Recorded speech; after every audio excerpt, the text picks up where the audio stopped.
Good morning students. आज की video class में आपका स्वागत है। आज हम टैली सॉफ्टवेयर के थ्योरेटिकल पार्ट को कवर करेंगे, जिसमें टैली के बारे में डिस्क्राइब करेंगे प्लस अकाउंट्स के बारे में कुछ चीज़ें पढ़ेंगे। पिछली क्लास में आपको टैली के जो भी थ्योरेटिकल नोट्स थे वो आपको सेंड कर दिए थे। आप लोगों ने देखा भी होगा, समझा भी होगा। सबसे पहले आज हम टैली का चैप्टर 1 और चैप्टर 2 डिस्कस करेंगे। सबसे पहले चैप्टर 1 के अंदर टैली क्या होती है, टैली के कौन कौन से टाइप होते हैं, टैली के कौन कौन से वर्जन होते हैं, अकाउंटिंग सॉफ्टवेयर कितने प्रकार के होते हैं, ये सारे अपन डिस्कस करने वाले हैं। टैली एक अकाउंटिंग का सॉफ्टवेयर होता है जिसके द्वारा अपन किसी भी कंपनी, किसी भी संस्था, किसी भी ऑर्गेनाइजेशन के अकाउंट्स कंप्यूटराइज मेंटेन कर सकते हैं।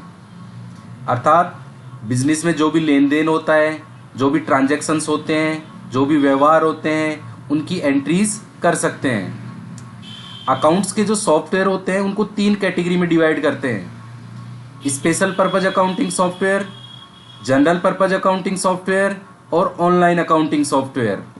स्पेशल पर्पज अकाउंटिंग सॉफ्टवेयर वो होते हैं जो किसी स्पेशल बिजनेस के लिए बने हुए होते हैं और उसी बिजनेस में यूज में लिए जाते हैं। जैसे हॉस्पिटल का एक खुद का सॉफ्टवेयर होता है, हॉस्पिटल अकाउंटिंग सॉफ्टवेयर।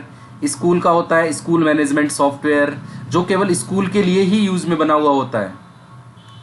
दूसरा होता है जनरल पर्पज अकाउंटिंग सॉफ्टवेयर, जो सभी बिजनेस के लिए बने हुए होते हैं, किसी पर्टिकुलर एक बिजनेस के लिए बना हुआ नहीं होता। जैसे टैली एक जनरल पर्पज अकाउंटिंग सॉफ्टवेयर है जिसको आप किसी भी तरह के बिजनेस में उपयोग में ले सकते हैं। जैसे किसी ट्रेडिंग के बिजनेस में भी यूज में ले सकते हैं, मैन्युफैक्चरिंग के बिजनेस में भी यूज में ले सकते हैं, या किसी सर्विस के बिजनेस में भी यूज में ले सकते हैं। तीसरा होता है online accounting software. Online accounting software में एक सर्वर होता है, एक क्लाइंट होता है।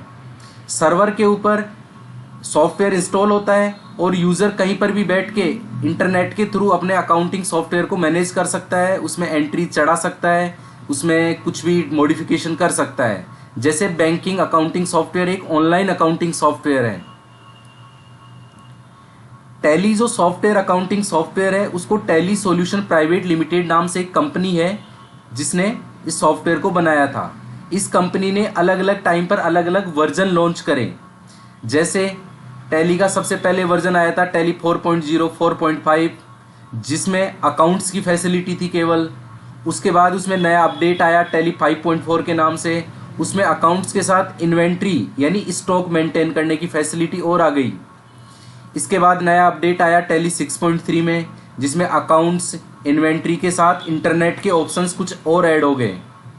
इसके बाद टैली 7.2 के नाम से आया, जिसमें अकाउंट्स, इन्वेंट्री, इंटरनेट के साथ टैक्स में वैट के ऑप्शंस मॉडिफाई होके आए। इसके बाद टैली 8.1 के नाम से नया वर्जन आया, जिसमें लैंग्वेज का ऑप्शन और ऐड हो गया। फिर टैली 9.0 आया, जिसके अंदर पैरोल के नाम से कुछ ऑप्शन और ऐड हो गए। पैरोल एक ऐसा फीचर होता है जिसके द्वारा हमारी कंपनी में काम करने वाले एम्प्लॉय का डाटा भी आप टैली में रख सकते हैं। इसके बाद लेटेस्ट वर्जन टैली ERP 9 आया। ERP की full form enterprises resource planning है। अब ERP में कुछ अपडेट्स हैं, जैसे ERP 6.0, 6.1, 6.2, 6.3, अभी लेटेस्ट में 6.4 है। ERP के अंदर कुछ ऑप्शंस और ऐड हुए, जैसे बैंकिंग के ऑप्शंस ऐड हुए, रिमोट एक्सेस का हुआ, जॉब ऑर्डर का हो गया, मटेरियल इन और मटेरियल आउट का हो गया, और सबसे इंपॉर्टेंट GST का ऑप्शन इसी में ऐड होके आया। टैली को समझने के लिए हम एक डायग्राम के ऊपर चलते हैं। जैसे आपका बिजनेस होता है, उस बिजनेस में आप कोई भी लेन देन करते हो तो आप उनकी एंट्रीज कीजिए टैली अकाउंटिंग सॉफ्टवेयर में। टैली अकाउंटिंग सॉफ्टवेयर आपको आपके बिजनेस की रिपोर्ट्स प्रोवाइड कराएगा। जैसे आपको किस पार्टी को कितना पैसा देना है, किस पार्टी से कितना पैसा लेना है, आपके पास कितना स्टॉक अवेलेबल है, गवर्नमेंट को कितना टैक्स पे करना है, ये सारी डिटेल्स आपको प्रोवाइड कराएगा टैली अकाउंटिंग सॉफ्टवेयर। ये आपका टैली का टॉपिक नंबर 1 है। इसी तरह टैली के टॉपिक नंबर 2 पे चलते हैं, जिसमें अकाउंट्स के बारे में हम समझेंगे। अकाउंट्स के लिए कुछ स्टेप्स अपन को समझने हैं, कुछ टाइप अपन को समझने होंगे। अकाउंट्स के बारे में समझना होगा, उसके बाद हम इसी अकाउंट्स को टैली पर अप्लाई करेंगे। टैली अकाउंट्स के अंदर किसी भी ट्रांजैक्शन को, किसी भी लेन देन को प्रेजेंट करने के लिए या उसकी एंट्री करने के लिए खाते काम में लेते हैं। अकाउंट्स में जो खाते होते हैं उनको 3 कैटेगरी में डिवाइड करते हैं। पर्सनल अकाउंट व्यक्तिगत खाते, रियल अकाउंट वस्तुगत खाते, नॉमिनिकल अकाउंट अवास्तविक खाते या नाम मात्र खाते। सबसे पहले डिस्कस करते हैं हम पर्सनल अकाउंट के ऊपर। पर्सनल अकाउंट ऐसे खाते जो किसी व्यक्ति या फर्म या किसी संस्था से संबंधित होते हैं, वे सब पर्सनल अकाउंट के अंदर आते हैं। जैसे Ram account, Shyam account, Vandana computer institute account, Satnam computer account, bank account, capital account आदि। इसी तरह दूसरा टाइप होता है रियल अकाउंट, जिसे वस्तुगत खाते बोलते हैं। ऐसे खाते जो किसी वस्तु, माल या राशि से संबंधित होते हैं, वे रियल अकाउंट में आते हैं। जैसे purchase, sale, cash account, furniture account, machinery account आदि। इसके इसमें कुछ एग्जांपल्स डिस्कस करते हैं। रोहित, जैसे एक ट्रांजैक्शन है, रोहित से माल खरीदा। कोई भी ट्रांजैक्शन होता है तो उसमें हमेशा 2 खाते होते हैं। तो पहला खाता है जैसे रोहित से माल खरीदा, एक तो हो गया परचेज अकाउंट, दूसरा हो गया रोहित अकाउंट। अब परचेज तो होगा रियल अकाउंट और रोहित होगा पर्सनल अकाउंट। इसी तरह दूसरा ट्रांजैक्शन है यश को माल बेचा, यश अकाउंट और सेल अकाउंट। यश हो गया पर्सनल अकाउंट, सेल हो गया रियल अकाउंट। इसी तरह तीसरा ट्रांजैक्शन है रोहित को राशि का भुगतान किया, रोहित अकाउंट और कैश अकाउंट। रोहित तो हो गया पर्सनल अकाउंट और कैश हो गया रियल अकाउंट।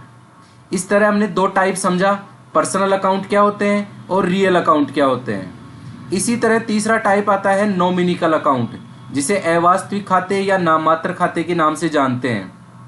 ऐसे खाते जो बिजनेस में आय व्यय, लाभ हानि यानी प्रॉफिट लॉस, इनकम और एक्सपेंसेस से रिलेटेड होते हैं, नॉमिनिकल अकाउंट में आते हैं। जैसे salary, commission, interest, rent, discount give, discount receive, water bill, electricity bill, telephone bill आदि। जैसे इसके कुछ एग्जांपल्स डिस्कस करते हैं।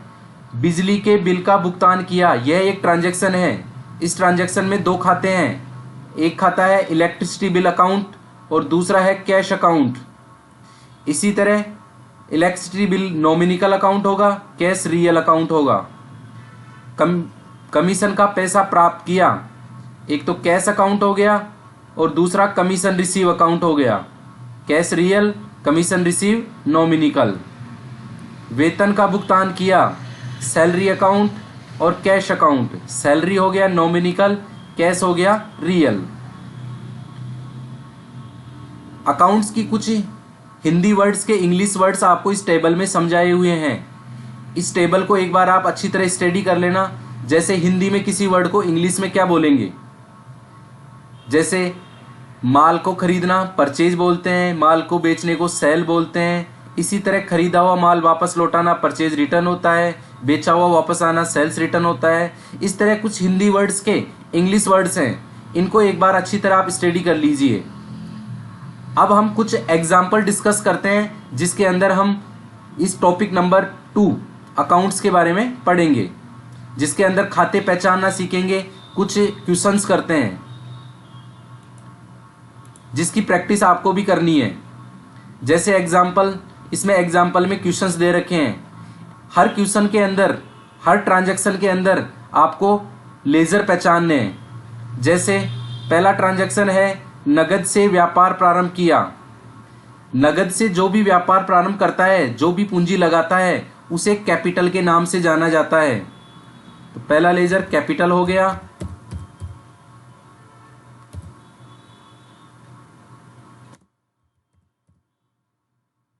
कैपिटल का टाइप रियल होगा, पर्सनल होगा, सॉरी, पर्सनल टाइप का लेजर होगा। दूसरा है कैश अकाउंट, यह रियल टाइप का होगा। दूसरा ट्रांजैक्शन, नगद फर्नीचर खरीदा।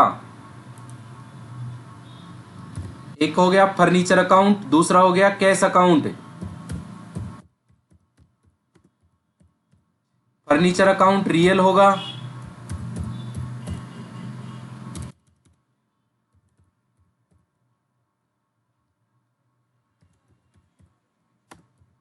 कैश अकाउंट भी रियल होगा।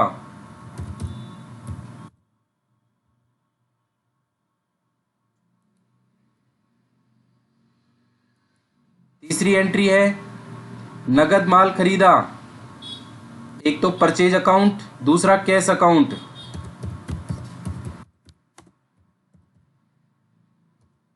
परचेज अकाउंट रियल,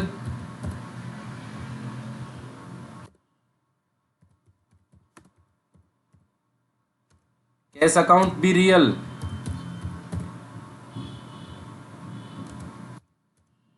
तीसरा ट्रांजैक्शन है रोहित से माल खरीदा। एक रोहित अकाउंट, दूसरा कैश अकाउंट।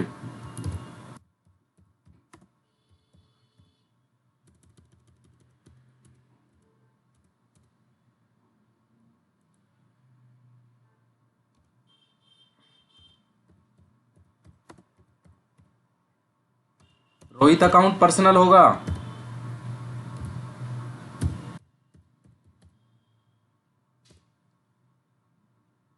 दूसरा परचेज अकाउंट।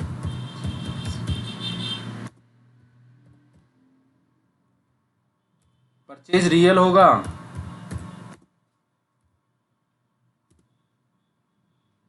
नेक्स्ट, किराया चुकाया। रेंट अकाउंट और कैश अकाउंट।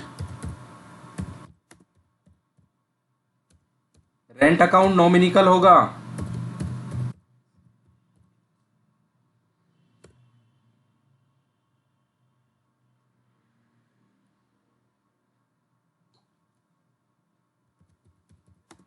दूसरा कैश अकाउंट।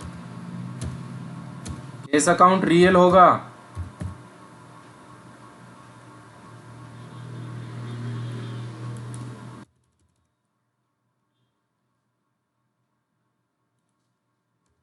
नेक्स्ट, निजी प्रयोग हेतु राशि निकाली। जब भी बिजनेस का मालिक अपने खुद के उपयोग के लिए बिजनेस से पैसा निकालता है, माल निकालता है, तो उसे हम ड्राइंग बोलते हैं। तो निजी प्रयोग, इसे हम ड्राइंग बोलेंगे।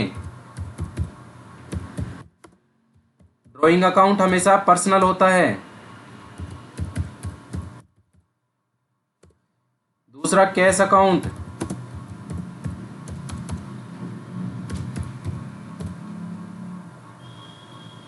निजी प्रयोग हेतु माल निकाला, एक ड्राइंग हो गया, दूसरा परचेज होगा।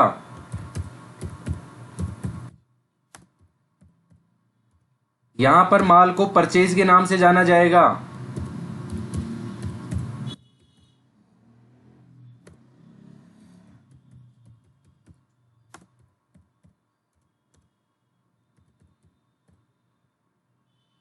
नेक्स्ट ट्रांजैक्शन, बैंक में जमा कराए।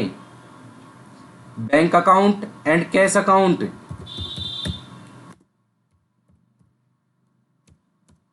बैंक पर्सनल है,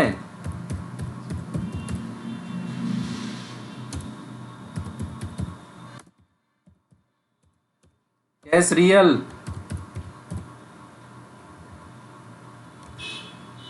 वेतन चुकाया। सैलरी अकाउंट और कैश अकाउंट।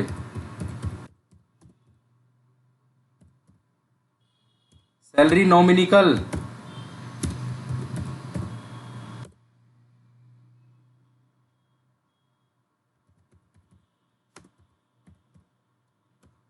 Cash real. इसी तरह नेक्स्ट एंट्री, ब्याज प्राप्त किया। इंटरेस्ट रिसीव अकाउंट और कैश अकाउंट।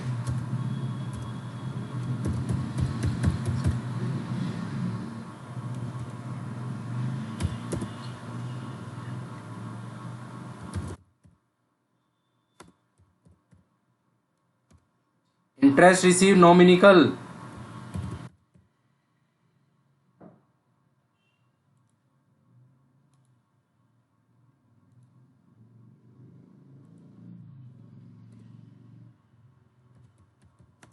और cash real.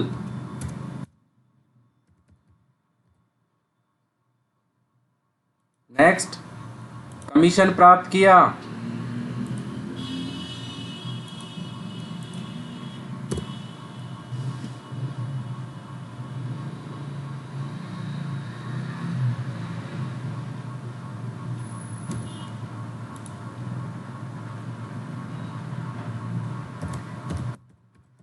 Commission receive. Account, यह नॉमिनिकल होगा।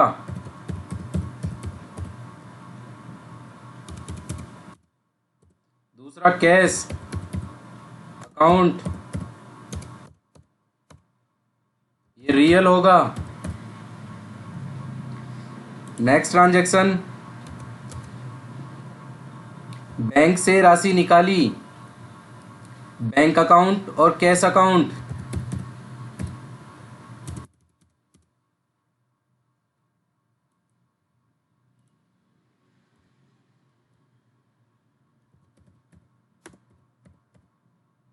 बैंक अकाउंट पर्सनल होगा।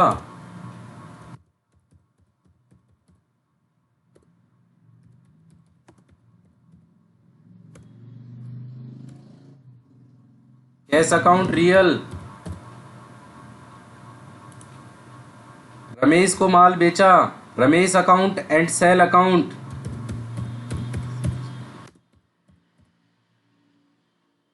Ramesh account personal.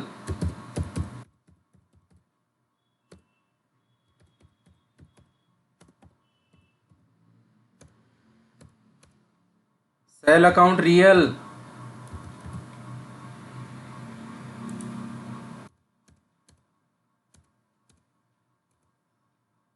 नकद माल बेचा। कैश अकाउंट रियल और सेल अकाउंट यह भी रियल होगा। इस तरह हम फर्स्ट क्वेश्चन के सभी ट्रांजैक्शन के खाते आइडेंटिफाई किए। इसी तरह आप लोगों को क्वेश्चन नंबर 2 के सभी लेजर्स के खाते आइडेंटिफाई करने हैं। ये क्वेश्चन आपके नोट्स की फाइल में पेज नंबर 13 पे दिए हुए हैं। क्वेश्चन नंबर 2 का सॉल्यूशन मैं आपको सेंड कर लूंगा, उसको एक बार आप अच्छी तरह देख लीजिए। नेक्स्ट क्लास में हम तीसरा टॉपिक लेजर और ग्रुप डिस्कस करेंगे। तीसरे टॉपिक को कल क्लास से पहले आप एक बार स्टडी कर लीजिए। धन्यवाद।